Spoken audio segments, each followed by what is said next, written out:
A day in my life with the 2 bagets at napakaraming gunakis na pusa. Nyosme. Kaninang umagang ganap nga yan, pagkagising ko ay nagkape nga lang ako at nagbasa-basa nga ng konti na hindi naman pumasok sa utak ko. Nyosme. Ay, grabe. Kapag ganitong edad na ay napakahirap talagang mag-memorize. Nyosme.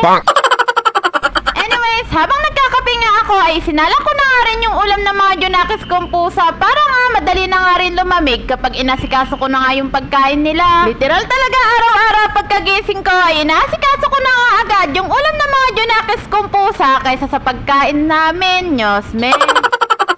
Hindi kasi magtitigilan yung mga yan at hindi nga magsisialis dito nga sa lababo hanggat hindi mo nga sila pinapakain. Kaya literal talaga sa umaga, yung pagkain nga nilang inuuna kong niluluto bago pa yung pagkain namin. Problema ko pa nga itong mga junakis kong pusa dahil magpapasukan na nga at maghapon na nga rin pasok yung 2 bagets ko dahil grade 7 na nga rin yung bunso ko at hindi na nga rin siya makakauwi ng tanghali para mapakain nga itong mga junakis namin pusa. At mas problema ko pa nga yung maliit nilang kulungan na kulungan pa nga rin nila hanggang ngayon na malalaki na sila. Wala nga akong choice kundi ikulong nga sila doon maghapon dahil hindi ko nga sila kayang pabayaan sa labas dahil kung ano nga mangyari sa kanila o kaya masagasaan pa sila at hindi naman sila pwede sa loob ng bahay namin dahil yung iba nga ay hindi pa rin marunong dumumi sa labahan namin. Pero yung mga adult kong pusa ay dito lang nga sila sa loob ng bahay namin sila nakakulong dahil marunong nga silang dumumi sa labahan at hindi nga sila kung saan dumudumi dito sa loob ng bahay namin. Pinagdadasal ko nga na mapagawan ko na sila ng mas maayos at maluwag na kulungan na kasya nga sila doon lahat na kahit maghapon nga sila nakakulong ay nakakapaglaro sila doon sa kulungan nila. Ayoko silang pabayaan na pagala-gala maghapon sa labas baka kung saan sila pumunta o masagasaan pa sila.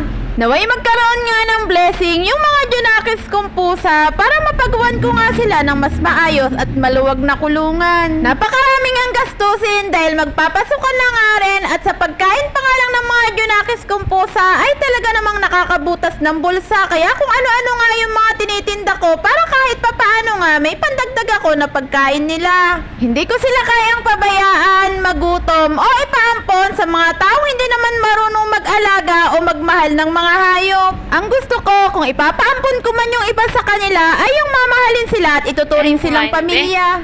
Tingnan, ayaw kumain ng aming bebe. Naninipa naman eh. Oh, napaka-suplada. Ba't ayaw kumain?